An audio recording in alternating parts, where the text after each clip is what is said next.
Good evening and a warm welcome to all the educators joining us today.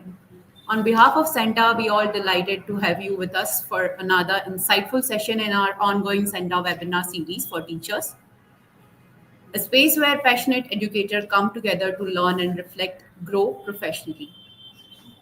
We are proud we are proud to share that we recently celebrated 300 Santa, and today we welcome you to the next milestone, the 314th Santa. Your presence and participation continue to inspire us to build a strong and move empowered teaching community. This evening session addresses a deeply impactful and timely topic that affects educator regardless and experience of role. This evening session addresses a deeply impactful and timely topic that affects every educator regardless of experience or role. Pareto Principle in Classroom Management 80-20 for teachers. Now it's our pleasure to introduce the facilitator for the transformative session, Miss Reshma Satwa. We are pleasure to welcome Miss Reshma Satwa. Reshma Satwa, secondary head of Unicent School with our 23 years of rich experience in field of education.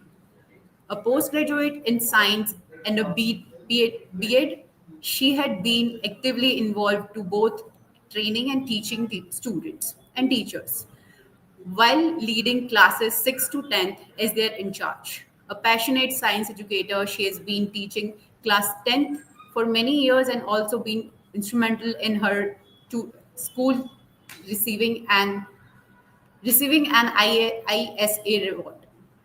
Also, participation. Please share your inquiries and insights throughout the sessions and participate in the poll, which are open for 30 seconds. Back to the session. Welcome, Ms. Reshma Satwa, once again, and over to you. Good evening to all. Yeah, honey, my name is Reshma Satav, so I just wanted to correct it. Thank you so much for that wonderful introduction. And good evening to all the educators. And today we are going to address a very interesting topic that is Pareto Principle and 80-20 for the teachers. Now, the beauty of this topic is it can be applied to different parts of our life, right? So, let us see Pareto principle in classroom management 80-20 for teachers. Yeah, so let us see what is its significance. Roughly 80% of effects come from 20% of causes.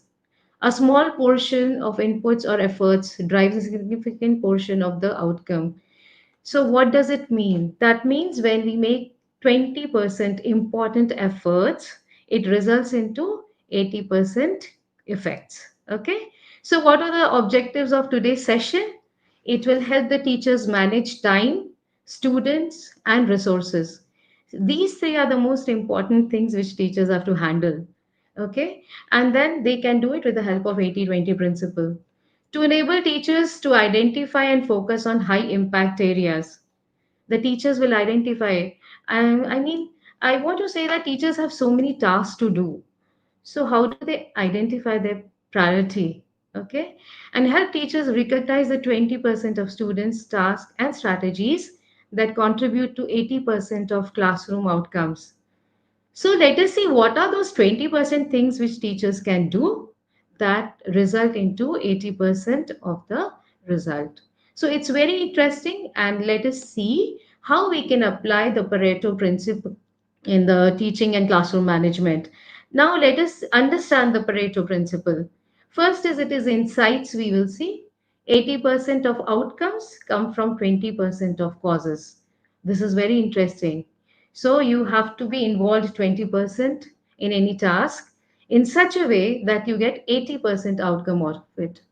Now let us see what was the origin of Pareto principle. So it is named after Italian economist Vilfredo Pareto, who observed in the late 19th century that a small minority of causes produce the majority of effects. So where did he see it? 20% of population owning 80% of land or 20% of his pea plants yielding 80% of peas.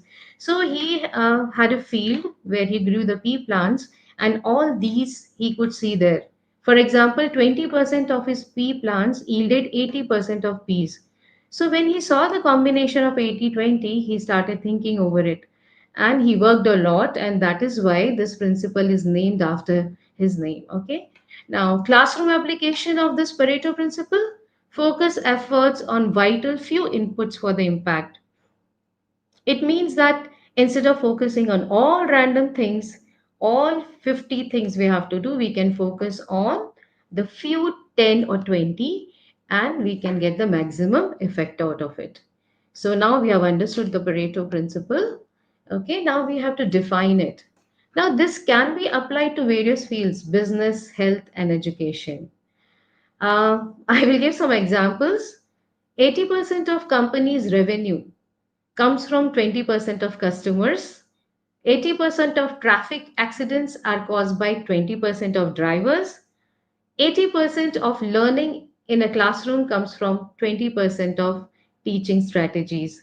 Now, when you see these three examples, they are very, very interesting. Now, I would like you to share some of your examples in 80/20 combination. Now, you can see the companies, it revenue comes from 20% customers. You are seeing here the traffic accidents are caused by 20% drivers. And then 80% learning in the classroom comes from 20% teaching strategies. Now, this is a point which is relevant to all of us because all of us are teachers here. Yeah, right. So, I would like to see some more examples from all, and then I will also give some few examples. So, let us see here some more examples of a wardrobe. You likely wear about 20% of your clothes, okay, 80% of the time. You have some favorite clothes, right? Then social life. You have a small group of friends, around 20%. It may bring you the majority, 80% of your joy. Home. 20% of your possessions might provide 80% of your comfort. Health. Just 20% of your dietary or exercises habits could be responsible for 80% of your overall well being. Learning. The most valuable information or understanding from a book or course is concentrated on 20% of its content. These all examples are from different facets of our life. So you see the beautiful combination of 80 and 20. So when you try to read a book, you see that the 20 pages of the book, they are enough to understand the 80% of the gist of the book, right? So all these examples, we see here that it is not applied only to the classroom situation, but it can be applied to any work you are doing. So from today, whatever work you are doing, if you concentrate and prioritize yourself and find out what is the 10-20% of this task I have to do, which will give me 80% of result, then the right, I mean, you will be able to manage your time very well, and your life will become very, very easy. So from today, you have to do it. Where can we apply it? With students, yes. If the students also know the importance of 80/20, that is useful for them also, right? So here we have defined the 80/20 principle, and I hope all of you have understood completely what it is and how it can be defined, right? Now let us see here applying the 80/20 rule in classroom management. Um, what is a follow pattern? So there are three important things which a teacher has to take care. First is managing student behavior. That is very, very important part. Second is what are the teaching strategies which the teacher is trying to get. Okay, and time and task management for teachers. This is very important. So these three, we are going to apply the 80/20 principle to these three. Now, why have we taken these three only? What is the significance? Now, you can see here that in a classroom, all the students are not misbehaving or they are not indisciplined. There are only few of them, right? So, if we are able to manage them, great. Yeah, our time will not be wasted. And there are some lessons which have to be taught with some good strategies, okay, some methods. So, what are those methods? What are those effective teaching strategies which can be used to teach a particular lesson or a particular level or a particular subject? So, if we concentrate on that, that also reduces our time. Then coming to time and task management for teachers. Now, as I told you already, there are a lot of things, lot of tasks which have to be done by the teachers, right? So, what are those tasks? When we concentrate on those, that will be useful in effective time management. So, we are going to apply the 80-20 rule for these three. Now let us see first one, managing student behavior. That is very, very important. Now all the teachers know it that when we teach the students, if they concentrate, if they are in the class completely, mentally and physically present in the class, definitely they are able to absorb the lesson properly, right? So, our key idea here is 80% of classroom disruptions come from 20% of students. Right. Now, what is a step one? Identifying the 20%. Now, who are those 20% students who are disrupting the class? First step is identifying them. Then, second, what we have to do? Addressing these students effectively. Now we have to address the problem, right? Because the teaching should go on properly and we should be able to reach our outcome and the aims. And the third step is preventive measures. What are the preventive measures for it? Yeah. So now let's have a poll.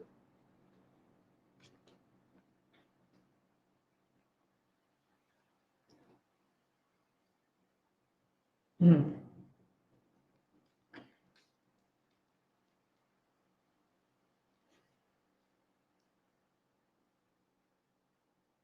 Yeah. Muskan, did we had a poll? So we are waiting for the all of you to answer. Let us see what answers we get.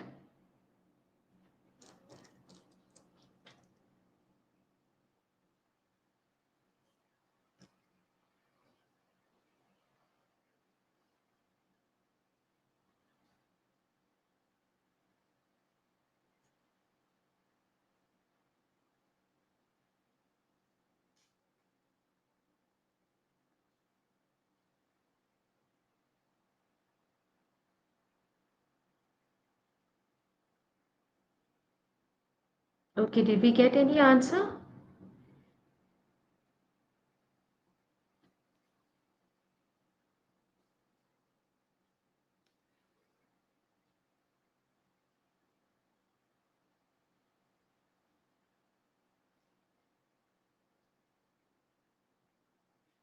Okay, so our answers are here, and we got 20% causes give 80% results. That is the maximum answer we got.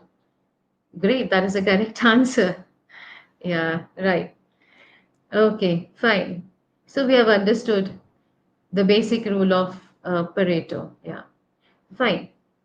Now let us go ahead with our slides. Now, identifying the 20% key disruptive behaviors. How to identify such behavior? So, first is talking out of turn, non compliance.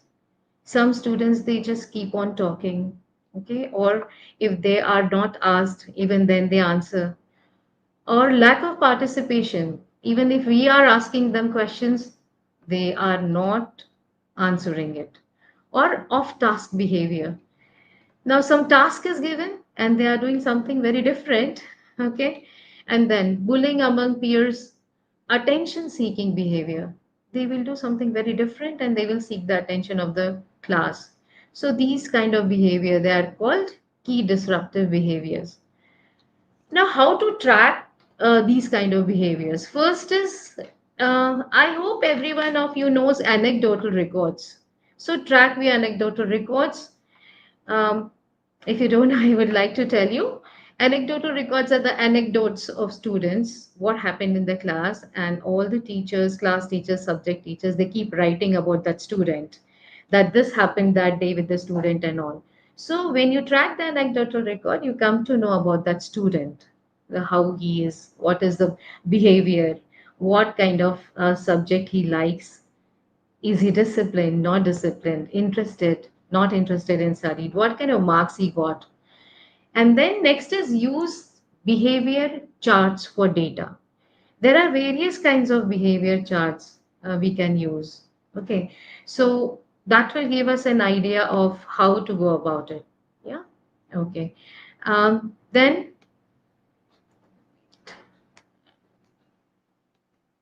yeah, then prioritize behavior wasting time. Now, what does that mean? I would like to know if anyone knows what is behavior wasting time. That means wasting too much time on their behavior. If they're continuously talking, separate them out. One should sit in one corner, the other student should sit in the other corner. Or make them sit alone for some time instead of scolding them for a long time and wasting the precious time in the class. See, we all have to understand that we have to finish the syllabus. Okay, so how do we do it?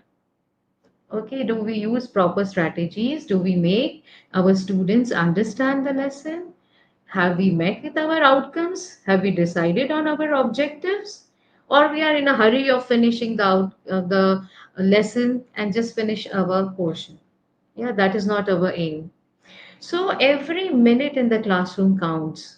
How we go about it? What is our time management skill? What are we thinking? How are we dealing with our students? That all becomes very, very important. Now, first thing is when we enter the class, what is the first question we ask our students? Basically, the first question is, have you done your homework? Now, some of the students will say, yes, we have done. Some of the students will say, we have not done. So, how much time will you give to this kind of answer that we have not done our homework? That depends on you, how you are going to deal with the situation. Or if the student has not done the homework for many, many days, will you keep on scolding the student or will you call him later and deal with him one to one? Yeah, that is also one strategy. So, this kind of strategy should be used now. Second is case study one we are taking here, managing classroom disruptions. Before that, we will take a poll and yeah, we'll go for the poll now.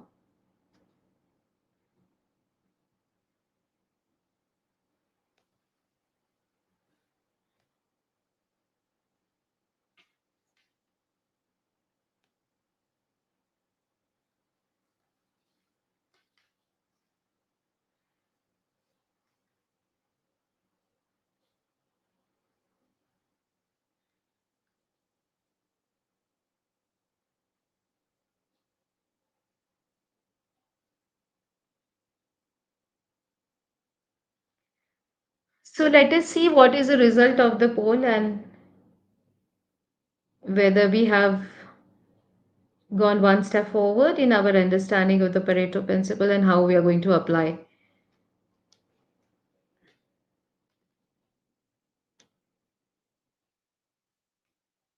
In the classroom behavior management, research shows that most disruptions usually come from 20% of students, 80% of students, 50% of students, and all students equally.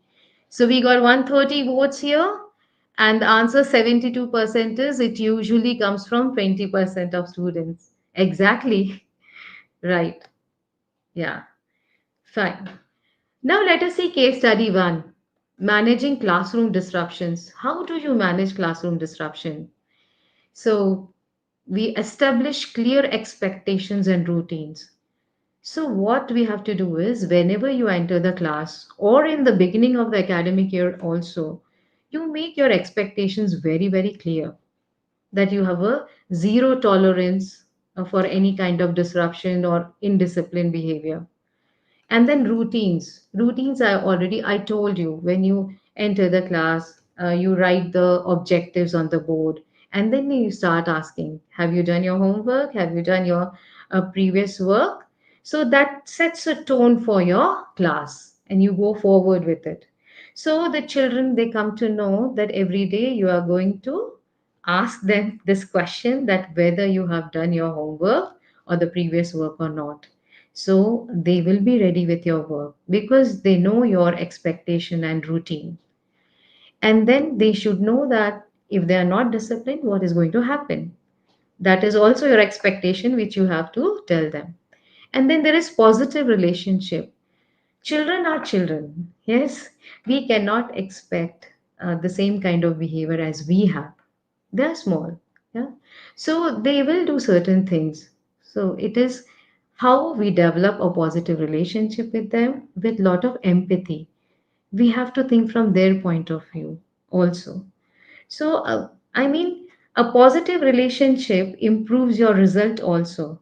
Everybody will agree to me that the student's favorite subject is due to the favorite teacher. If the teacher is favorite, they will study that subject properly, they will get marks in that subject, and that all comes when you have a great connection with your students. And how do you make great connection with your students?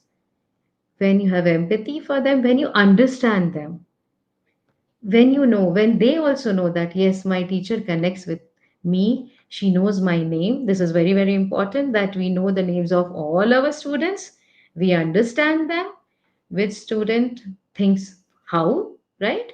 And that is how we make a connection, and that positive relationship improves the overall teaching learning process also. Now, leadership roles, yes, leadership roles can be given to the disruptive students also. You make them the board leader, notebook leader, any kind, and they will feel empowered. Yes, my teacher feels I can also do a lot of work, so that will put them on the track. And engaging them in different kinds of positive activities. So, this is how you manage classroom disruptions. Then applying the 20% effective interventions, positive reinforcement, reward good behavior to encourage them. Now, if a student is showing some positive behavior, yes, we have to reward them. Proximity control, stay near disruptive students to redirect. If you see that a student, the last bencher, is not behaving properly, you have to go and stand there and see what they are doing, find out, talk to them. Yes, it's like you have to keep moving around in the class to know what each student is doing. It is always better to move around while teaching. Then, non-verbal cues, use eye contact and gestures effectively. The firmness can be shown by your body language also, your expressions also, and that is called non-verbal cues. When you don't speak, okay, but you are able to connect, you are able to communicate with your students. Collaboration, engage parents and counselors in behavior support. If you feel that, yes, you have done everything, but still some more intervention is needed, definitely you can take the help of the counselor. You can always contact the parents and inform them and take their help. So the three together, the parents, counselor, and us as teachers, definitely we can work, yeah, towards the positive intervention. Then group activities, always when they work in groups, they work better, right? And then all of them, they feel very good when they take each other's ideas, yes, and they work better. So these are some of the effective interventions which can be taken for applying 20% effective interventions. Right. Then okay, building relationships, the core 20%. As I already told you, building relationship with students is very, very important. Now, how to do it, that we will see here. Individual check-ins. Understand each student's needs personally. As we all know that students, they come with different kinds of backgrounds. It can be a different social background, economic background. They might be carrying some baggage, emotional baggages. So if we understand the from which family they come, which background they come, what are their thought process. We can help them better. And then next is interest based activities. Use students' interest to boost engagement. Now, as we know that students have different kinds of interest and they have different kinds of learning styles. Some are visual learners. They see and they feel happy and they learn more. Some are auditory. They listen and they understand better. Some are kinesthetic. They get bored sitting at one place. They want to move around. They want to do some activities.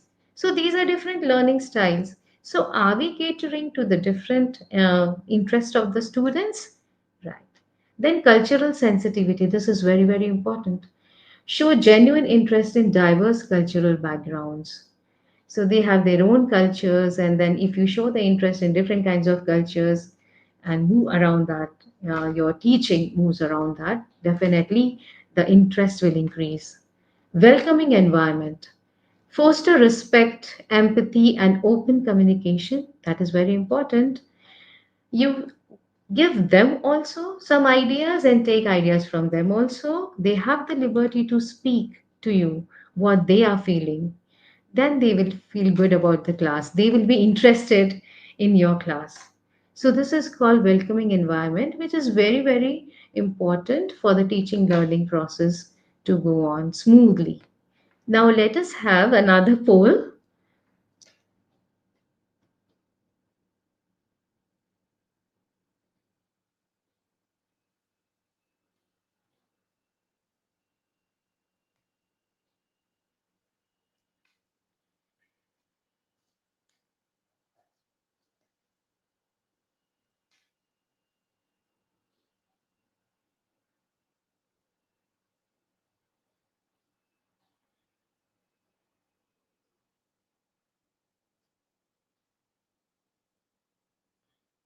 Okay, let us see where we reach now and what is our understanding.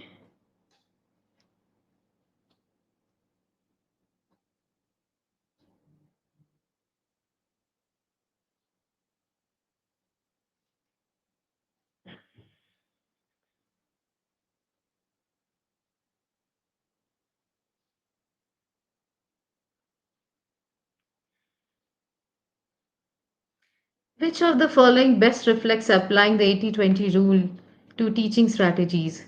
Use different strategy for students, 48%, focus on 20% of strategies, use all strategies equally, avoid repeating strategies. Okay. So the maximum percentages use different strategy for students, that is 48%. Great. Yes. We have to use different strategies. That is right. Yeah. Now let us go ahead. Effective teaching strategies. Now, this is very important, the core part of teaching learning process. The key idea here is again the same. Let us revise our Pareto principle. 80% of student learning comes from 20% of teaching strategies. Identifying the most effective teaching strategies and minimizing time spent on less effective methods.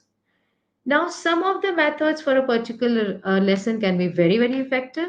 Some of the methods might not be that effective. So, if we plan in advance, everyone writes lesson plan, right? So, and see that which lesson can be taught with which strategy, definitely it will be very useful for us. So, let us go ahead and see optimizing teaching methods, the efficient 20%. Now, active learning. Incorporate discussions, projects, presentations, clear explanations, frequent feedback, active engagement, questioning, and structured routines. Now, here, feedback becomes very, very important. Whatever they have done, we have to give feedback to them so that they keep on improving, right? And then questioning skill is very important for the teacher. You can find out the understanding of the student and also your teaching how it went with the help of questioning. Keep questioning students, let them think, let them come out with answers, and they will also feel empowered. And then structured routines, already we have discussed about it. Differentiated instruction. Adapt lessons to diverse learning styles. Concept maps are visual, paired discussions auditory, hands on experiments kinesthetic, guided notes reading and writing. So we see here differentiated instruction means we have to adapt our lesson to the learning styles of the students. Yes. So in a classroom, it's not compulsory that all are auditory, right? All are visual, all are kinesthetic. There will be a mix of all kinds of students and their learning styles.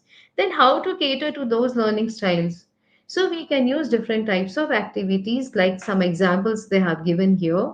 So for visual, you can have concept map. So the student who is very good in visual, he will learn better with that, but that doesn't mean that auditory cannot be taken in the same class. All kinds of styles should be catered to, right? Some topics, suppose we take a lesson. So one topic can be taught with the help of experiment. The students can be taken to lab, right? Some of them can be taught through discussion among the students. That is auditory. The student will feel very much interested. When we take them to the lab, the kinesthetic student will be very, very happy to do the experiment. Then one topic of the lesson can be taught through concept maps. When they see the map visually, some of the students will absorb that topic.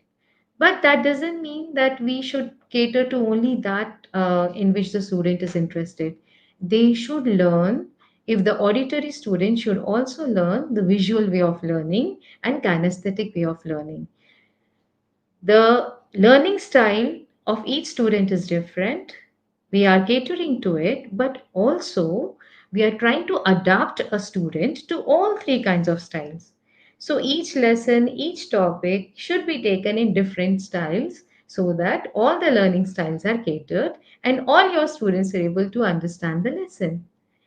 Then technology use, yes, today is the world of technology. So integrate educational apps, online resources, videos. Sometimes a particular a topic, when you read from the book, especially it happens in physics, when you read from the book, you're unable to understand because that 3D thing is not there. So you just read and then you just try to imagine like circuits are there, yeah, and then when you see the video you are able to understand it very fast. Then simulations, games, these are some of the interesting ways of taking it up.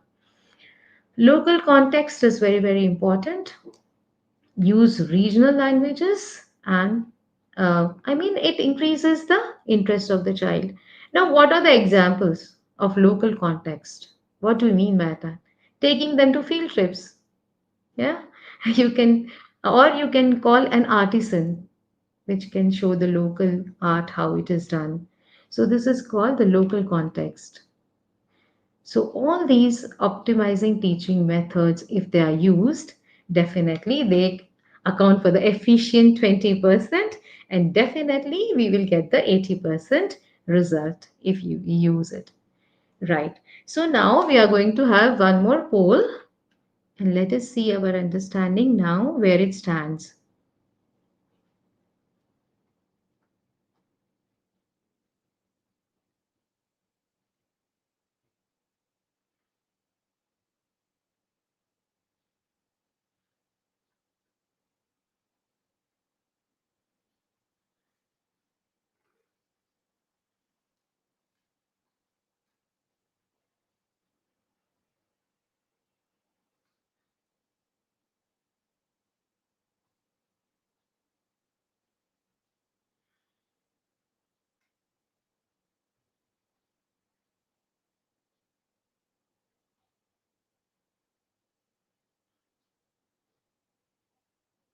Yeah, so we are waiting for the results and let us see whether we understood the optimizing teaching methods, the efficient 20%.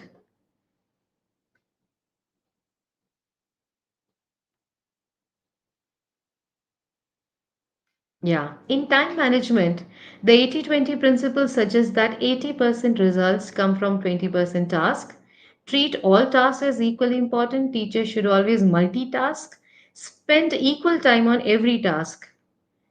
So the highest percentage goes with 80% results from 20% task, and that is right. So we are on track. Okay. Now let us see some more ways and methods: peer teaching and collaborative learning.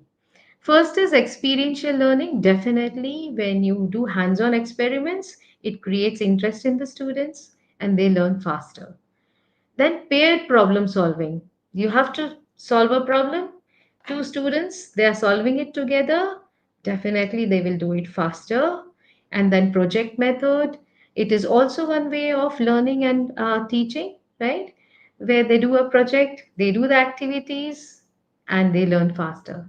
Then flipped classroom. It is the latest method of learning and teaching where the material is given to the students, they learn on their own, they come to the classroom, they explain it, and it is the way in which how it is taken, right? So these are some of the strategies or learning methods which can be used. Not all the methods which are there which can be used for all the subjects, levels, and classes. We have to select which method goes with which lesson. That planning is very, very important. There are certain lessons which can be taught very nicely with the project method, some of the lessons with flipped classroom, some of the topics with paired problem solving, and some with experiential learning. So it's only our plan and how we go about with our lesson plans will help us to achieve our 80% result. Now, case study 2: enhancing student performance with focused effort. Now, focus targeted interventions on struggling students. Yes, in your classroom, there are definitely few struggling students are there. It might be because of lack of interest in that subject. Okay, they don't feel like studying that particular subject, or they are unable to understand that faster, or they are not studying at home at all. They're completely dependent on the classroom and they are not self learners at all. So there might be various reasons for this. So what are we going to do for it? So we have to do targeted interventions on these struggling students. First is we have to identify what is the reason. Initially, I told in my previous slides that we have to understand the students from which background they are coming. And if you know the background, it is very easy for us to understand why they are struggling in your subject. What happened? Is that a language problem? Is this a comprehension problem? Or it is lack of interest? Or you were unable to make a connect with the student and the student is not studying the subject? Yeah. So if you come to know, then it becomes very easy for you to find out the intervention, what you are going to do for that. If the connection is needed from your side, yes, do connect with the child. Call him separately and talk. Yeah, if the interest is not there, then find out in which subject is interested, why is interested, and why the interest in this particular subject is not developed, and what can be done to develop the interest in that subject. So this is how that is called targeted intervention. Then next is providing challenging tasks for advanced learners. Yes, there are some struggling students and there are some learners who are advanced learners. They know everything. You give a task, they do it in 1 minute, finish it off, and they are just sitting. Now, next, what to do? Yes, so this is a challenging task we have to give to the advanced learners. Keep one enrichment worksheet ready. As soon as they have done their work, give that worksheet, solve it. Or in math class, what can be done? In the math class, you can give them difficult questions to solve. Okay, this we have solved, you have understood, very good. Now you go to next level of this sum. Solve it. They will be very much interested and they will feel empowered. So as they are doing that worksheet, that sum, the other class students, they are doing their previous sums. You can go around the class, find out what each student is doing, and in this way, you are giving them differentiated instructions and you are handling at the same time the struggling students as well as the advanced learner. But for this also, what is needed? The plan. Okay, because already you know that How many are the struggling students in your class? How many are the advanced learners? Be ready to tackle both the students. Now, this kind of effort is called 20% effort, which will definitely give you 80% outcome. The opposite scenario to this is you have a class of both kinds of students and you are having the same kind of worksheet for all. So the students are doing it. The advanced learner has done the worksheet in 1 minute. He is just sitting and waiting for what to do next. So he starts talking to the other student, and the student is also there. So this is how it goes, right? So enhancing student performance with focused efforts. Next is very important, time and task management for teachers. 80% of teachers' work comes from 20% of task. We have already seen it. How, what kind of task, 20% task we have to do to get 80% of teachers' work. Now, identifying high impact task. Now, a teacher has to do number of tasks. If we sit and write our task, it will go to so many things, right? So out of that, let us find out which is high impact task, right? Reducing time spent on low impact task and prioritization using 80-20 rule. Prioritize. Okay, this task will have more impact. First, I will do this task. Let us see. And this task is low impact. Let us see, we will do it later, right? So, this is how time and task management for teachers is very, very important. Yeah, now let us see example of categorizing task into high impact versus low impact. Now, how to categorize our work? So here there are so many tasks given, and then we have to find out. First is planning engaging lessons. Yeah, this is a high impact task, must to do. Without planning engaging lessons, how will you teach the lesson? How will you reach your outcome? It's very difficult. Next is providing quality student feedback. Providing student feedback is very, very important. For example, if you have conducted a revision test or RT, and then you have corrected and given it off to the students, and the students have taken that home. So, what's the point? Yeah, did you call each student and have you told them that here is the point where you went wrong? Maybe you have not understood this concept, or you have to learn the spellings, or you have to improve in the diagrams. And this kind of feedback is very, very important. So, from revision test, they write pre-med or TCW1, and then they will not do the same mistake again. So your results will improve, and the student will also improve in different kinds of skill. So the diagram making is also a skill, right? Knowing the language is also a skill. These are all called academic skills. There are some non-academic skills also. So as you are giving feedback, what are you doing? You are improving the skills of the students. Then managing classroom discipline. That is very important. It is a high impact, must to do task. Addressing student learning gaps. Yes, there are many gaps which have to be addressed for each student. So again, differentiated instruction for each student. One student is very good in language, the other student is very good in numericals, the third one is very good in diagrams, but they are all not good in different other things. So, have we addressed that?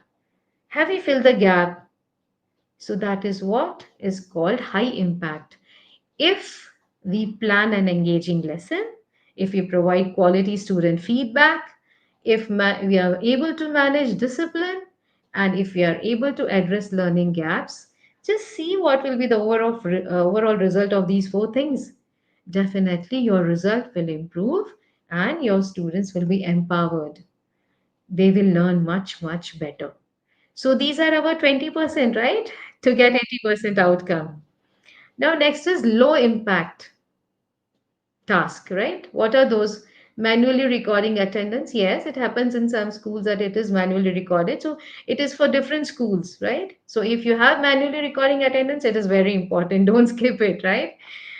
Use apps instead. So it depends on how your school does it, right? Writing lengthy emails, use email templates. Yes, this can be done.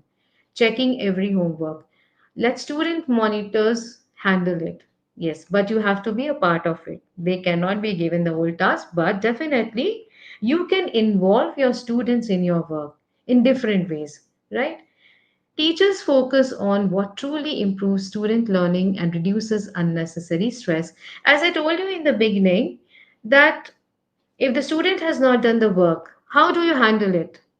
If there are 30 students in the class and two have not done homework, are you concentrating on those two and asking them questions for 15 minutes why they did not do it? Did they understand and all that? There are other 28 students ready for studies. So these few students can be handled separately and we can manage our time. So this is how we use this concept of high impact must do and low impact. You can skip or delegate. It all depends upon which level, which class, and ultimately which school you belong to, right? Yeah, so let us see the next slide. Prioritization using 80-20 rule. Now, example of making a list of daily tasks. I recommend all the teachers to please make a daily task list of your work, and it will help you to differentiate the high impact task and the low impact task. I have given here some examples like scenario a teacher lists all daily activities such as planning lessons, teaching, grading assignments, checking attendance, writing emails to the parents, setting up the classroom, monitoring homework, handling student behavior. Now, all these are different tasks, and there are more n number of tasks which can be added to this list. There is no end to it. So, out of these tasks, how will you prioritize? How will you find out which is a high impact task and which is a low impact task? Let us see planning lessons. Yes, it is very important. It is a high impact task. Teaching, definitely, we are teachers, so it is very important. Grading assignments, yeah, it if you have very very important task, okay, the grading assignments is also important, but it is not done every day. You conduct an assignment, you conduct a test, and then you grade it.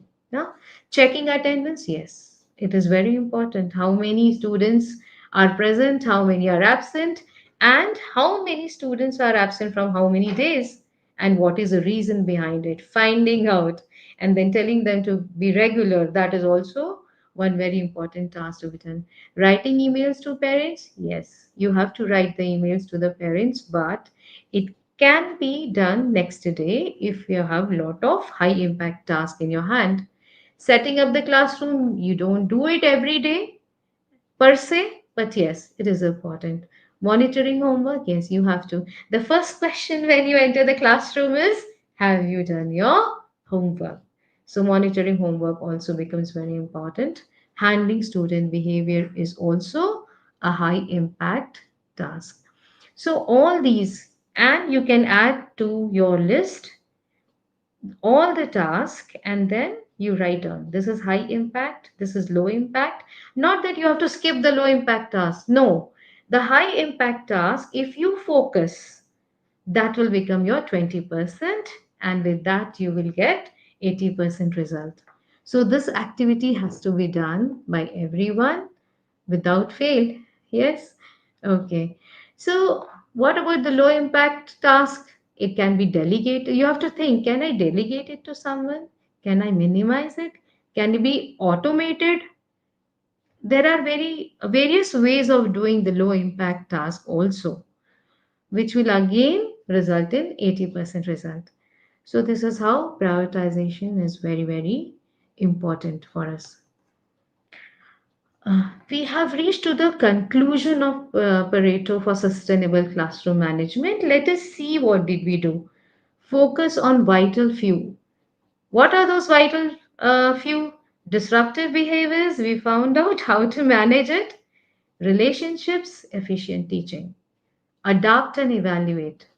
Regularly, we keep on refining our strategies based on the feedback. Now, when you conduct a test, suppose you have taught a lesson. and you have conducted a test, 50% of students got less marks. What does it tell about your teaching? That definitely you can change your strategy and teach the lesson again. That is how the result helps you to improve as a teacher and also to improve your students. So this is called adapt and evaluate. With evaluation, you will know where you stand, where your students stand, and what else is needed. Long term impact, improved outcomes, and positive classroom. Yes, this will have a long term impact if we are focusing on those high impact 20% causes.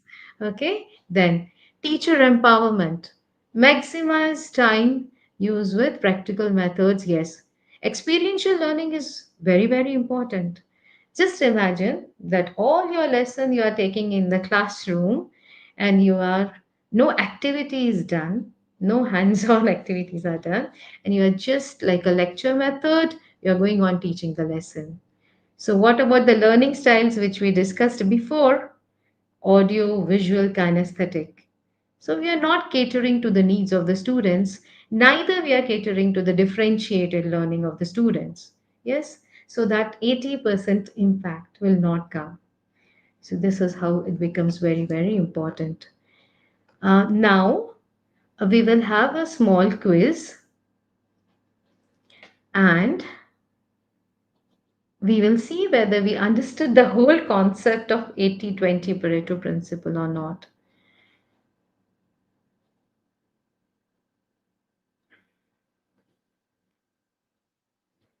So the initial questions were quite easy. Yes. Let us see what kind of questions we are going to ask in the quiz.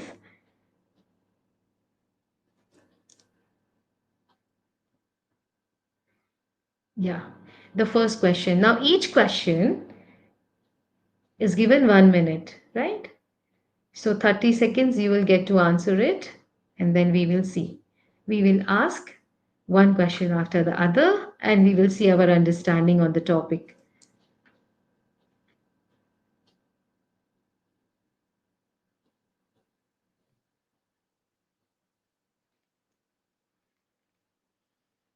Which is the best example of applying the 80-20 rule in the classroom management?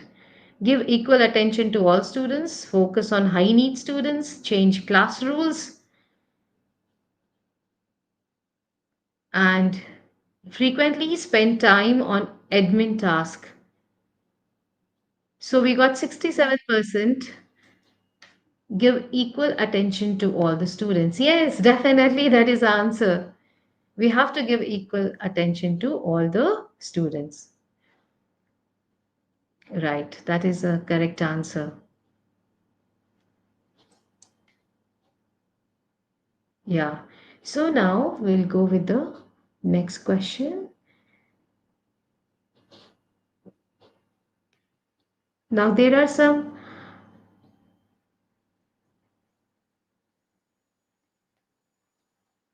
yeah. So there are some more points on 80-20 rule. I mean, it is a rule. It's not a law. Just understand that. And please don't think that it is only 80-20 all the time. It's not like that. It can be 70-30. Sometimes it can be 90-10 also. It all depends upon what is the situation, okay, and how we are dealing with it. But generally, 80-20 is taken because by 20% task, 80 outcome we get. But then it also applies to different combination of percentages. So it's not compulsorily always 80-20. So remember that, right? Okay. So the three things that are most important which we have studied today. Okay, you got another question? Right. A teacher finds 80% of complaints coming from 20% of parents. Okay. What's the best Pareto action? Focus on 20% with repeated concerns, send updates to all the parents, ignore 20% who often complain, and extra meetings with all the parents. So focus on 20% with repeated concerns. Those 20% parents, they are having complaints. So let us focus on them so that we get the good results, right?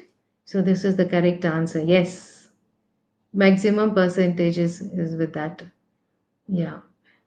Now let us see the next question. Yeah.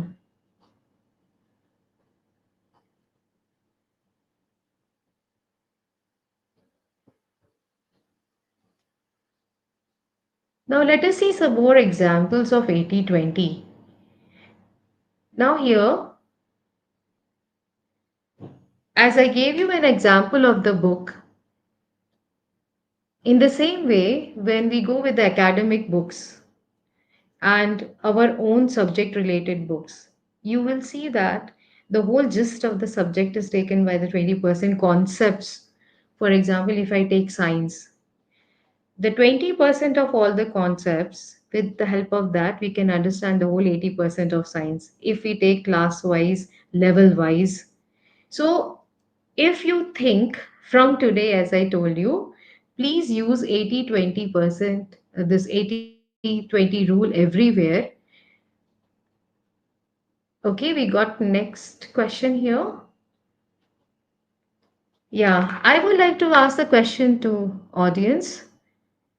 How to manage a child who is always disinterested to go to school or sit in the class to learn?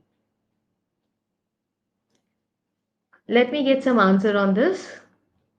How to manage a child who is always disinterested to go to school or sit in the class to learn?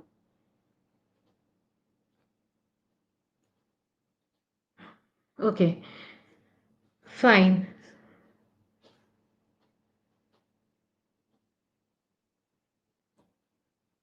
Yes, you have to manage that child who is very is disinterested. This theory is applicable. Yeah, this theory is applicable to this question also, definitely. So, how you will get the student to go to the school? How you will get him interested to go to school? What will you do for it?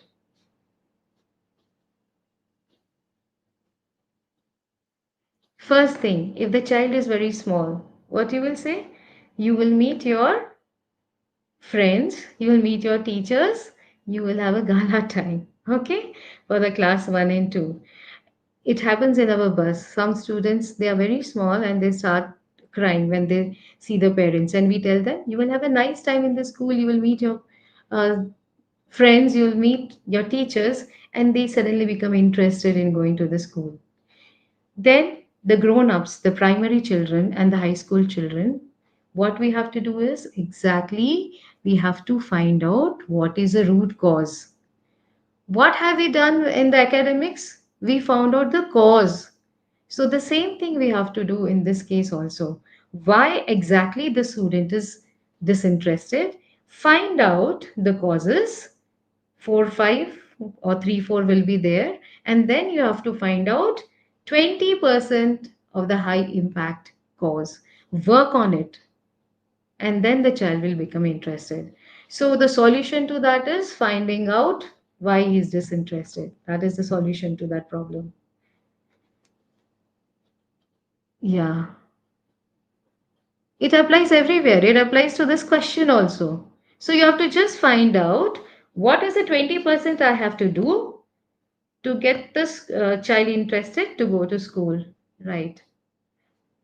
Yeah, we got a next quiz question. 20% of concepts build 80% of learning. As per 80/20 rule, what should the teacher do? Teach all topics equally, prioritize mastery of basics, focus only on enrichment topics, skip basics to save teaching time. Yeah, I got 39% teach all topics equally, prioritize mastery of basics, focus only on enrichment topics,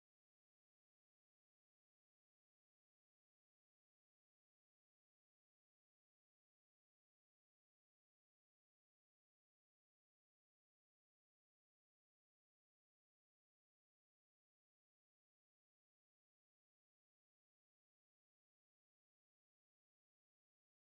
to save teaching time.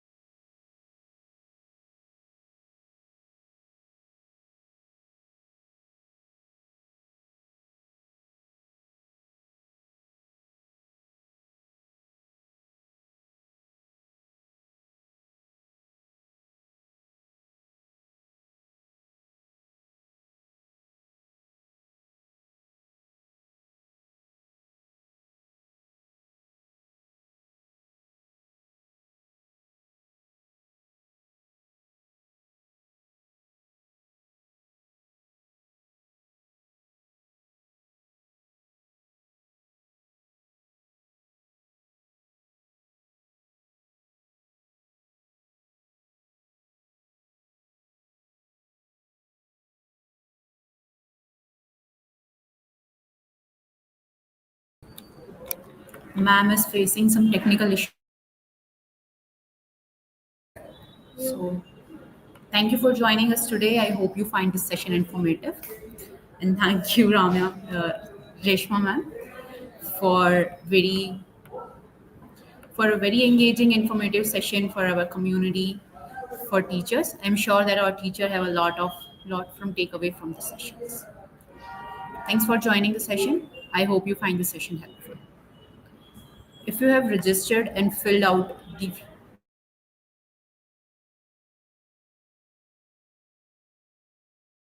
Thank you, Reshma ma'am, for very engaging and informative sessions.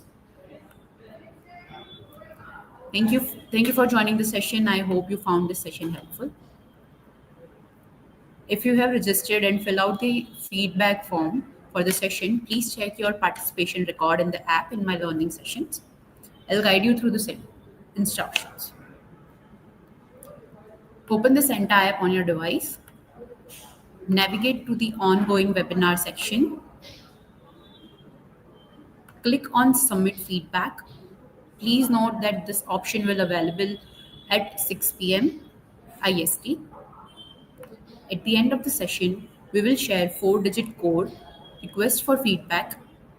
Enter the code, the feedback form 4857. I repeat the code to access the feedback form is 4857.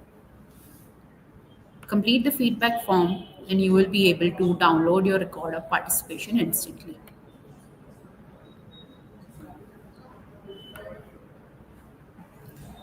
This new process has introduced to streamline your experience and ensure your participation is instantly recognized.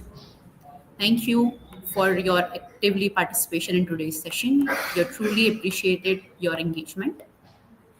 To register for more upcoming webinars, please visit Senta app. Have a wonderful evening. Thank you.